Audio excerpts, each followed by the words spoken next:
Assalamualaikum warahmatullahi wabarakatuh. Saya Denita dari Politeknik LP3I. Di sini saya bersama salah seorang MC yang kebetulan merupakan seorang guru saat saya SMA dulu. Mungkin boleh perkenalan terlebih dahulu, Pak.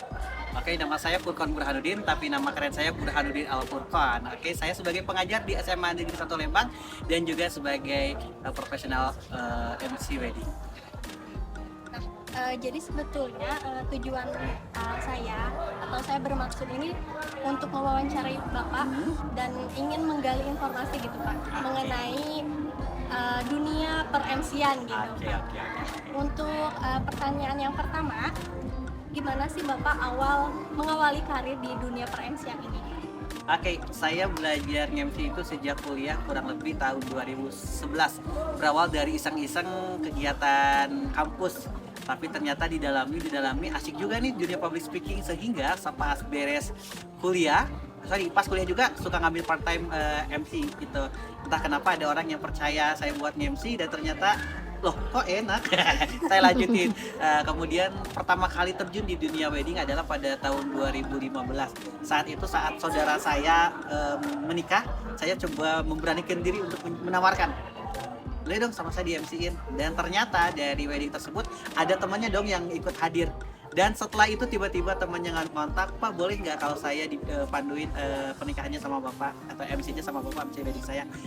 Tariklah sama saya, dan ternyata dari wedding ke wedding, ternyata awalnya iseng-iseng, tapi ternyata banyak orang yang tertarik untuk menggunakan jasa saya. Dan dari sanalah saya mulai tekun menekuni dunia MC, dan ternyata alhamdulillah bisa menjadi kerjaan sampingan tapi jadi kerjaan yang utama. Kalau guru itu saya memang pekerjaan yang kuliah saya basicnya sebagai keguruan di Universitas Pendidikan Indonesia, sekaligus di sana saya belajar tentang public speaking. Artinya guru, profesionalisme saya sesungguhnya adalah di guru, tapi untuk MC hanya sekedar kegiatan tambahan. Hobi. Jadi sebenarnya pendidikan Bapak ini di keguruan. keguruan. Untuk MC itu saya lebih belajar otodidak, dan sekarang karena sudah menjadi profesi, saya ikut ke komunitas MC untuk mematangkan per-MC-an itu, khususnya di wedding. Jadi masuk komunitas juga. Betul. Kemudian selanjutnya, apakah ada gitu Pak keluh kesah Bapak sebagai seorang MC gitu? Kalau selama ini sih banyak enaknya. Kenapa enaknya? Karena kita kerja sehari aja dari jam 8 sampai dengan jam 2 rata-rata. Kita makan udah alhamdulillah udah ditanggung sama yang punya acara, pulangnya biasanya dibekalan. Kemudian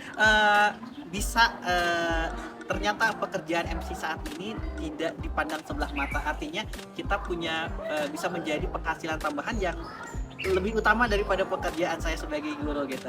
Artinya itu senangnya, bahkan dari hasil MC saya bisa menabung untuk bisa membeli kendaraan, bisa sedikit kalau udah MC itu kan kita dapat uang tambahan nih, agak sedikit hedon dikit. Tapi kalau nggak ada MC nggak bisa hedon.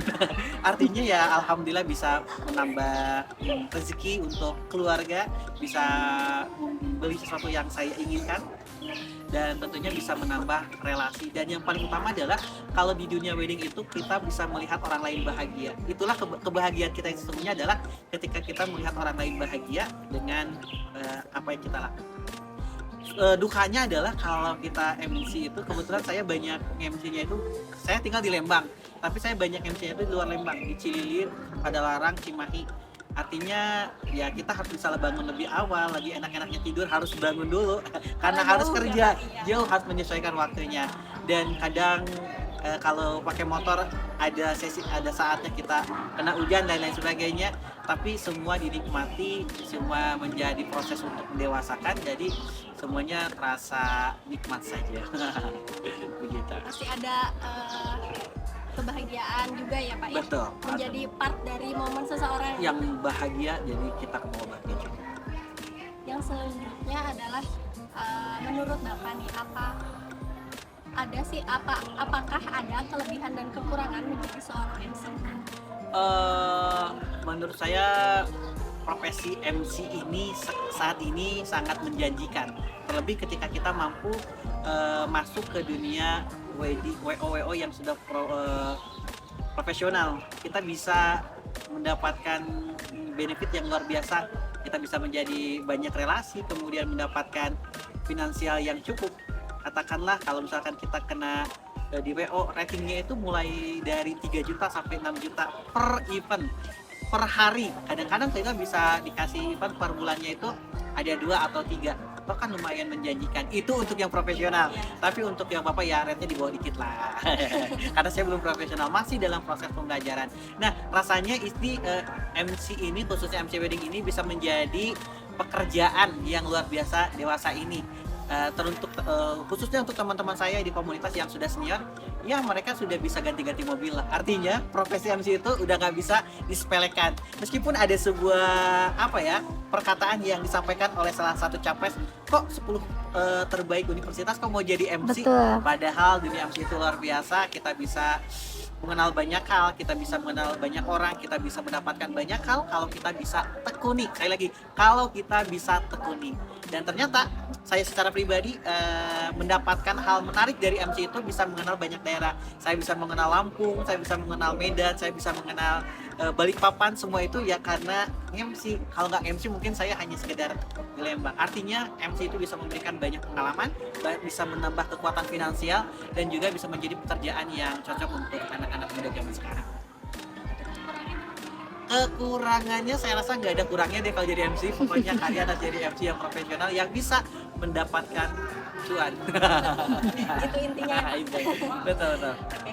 Untuk yang selanjutnya mungkin menurut Bapak apakah ada skill lain yang harus dimiliki oleh MC selain dari komunikasi itu? Oke, jadi selain memiliki kemampuan communication skill, seorang MC pun harus memiliki ilmu gestur, di mana kita meyakinkan apa yang kita ungkapkan dengan kata-kata kita.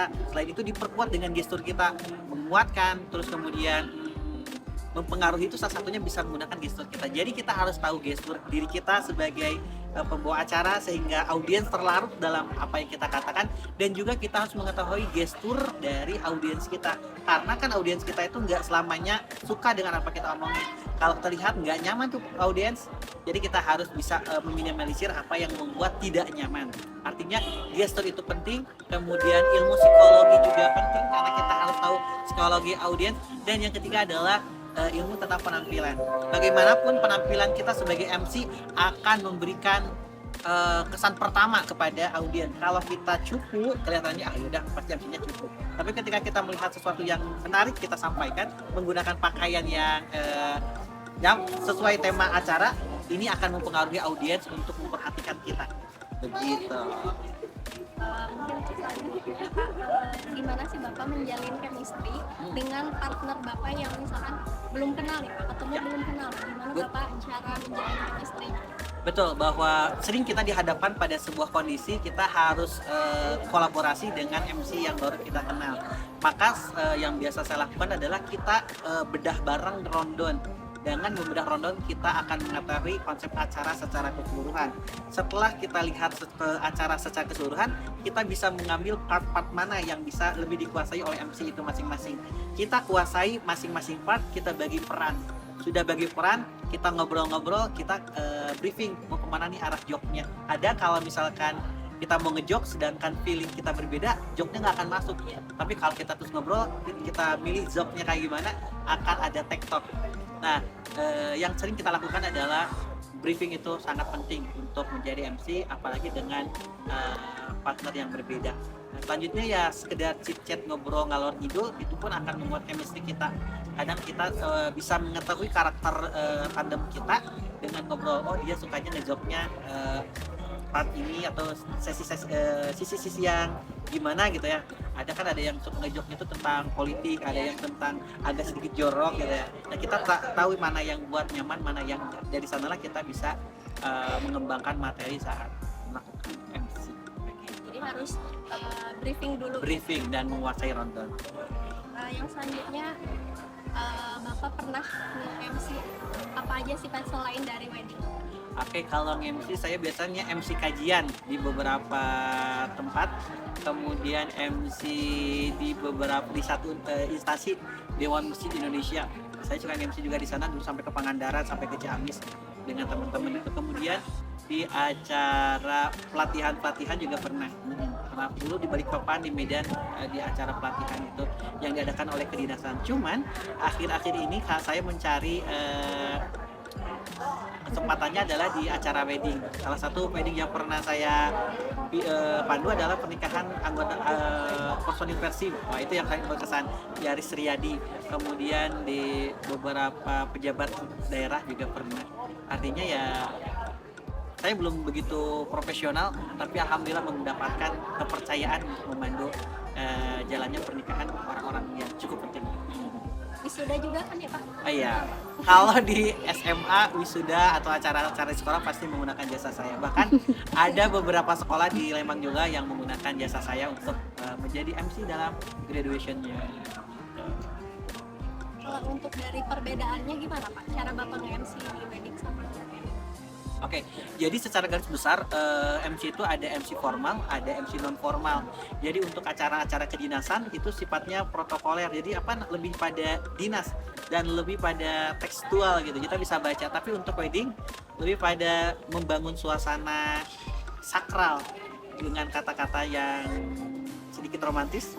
Suasananya sakral. Tapi di wedding juga ada sesi akadnya, itu formal banget. Tapi setelah itu ada acara non formal saat acara resepsi.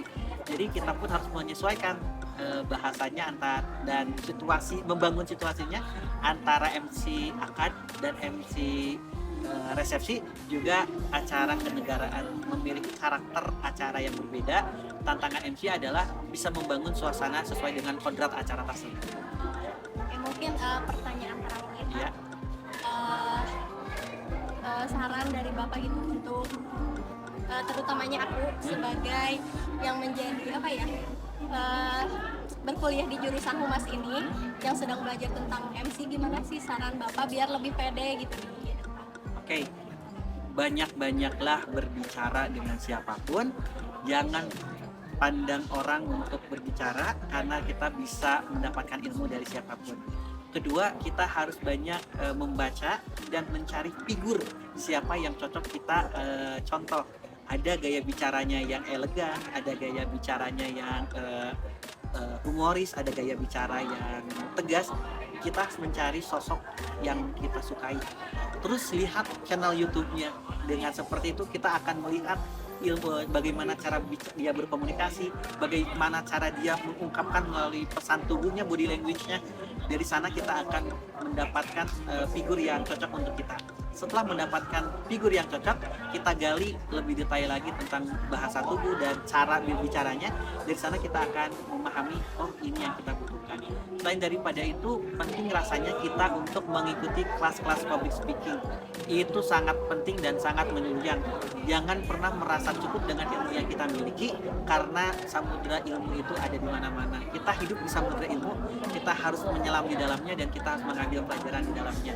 Kemudian ketika kita yang masih belajar dalam public speaking, carilah buku-buku yang sebagai referensi kita untuk menjadi seorang ahli dalam public speaking. Dengan seperti itu akan menambah khazanah pemikiran kita dan akan membentuk kita menjadi seorang pembicara yang handal. Bukan berarti saya sudah handal ya, tapi ini saya hanya menyarankan. Mungkin terima kasih ya Pak atas kesempatannya dan ilmunya gitu Pak. Untuk saya pastinya sangat berarti karena saya di sini masih tahap belajar, menggali ilmu tentang dunia per-MC-an gitu Pak. Mungkin cukup sekian yang dapat saya sampaikan. Wassalamualaikum warahmatullahi wabarakatuh. Waalaikumsalam.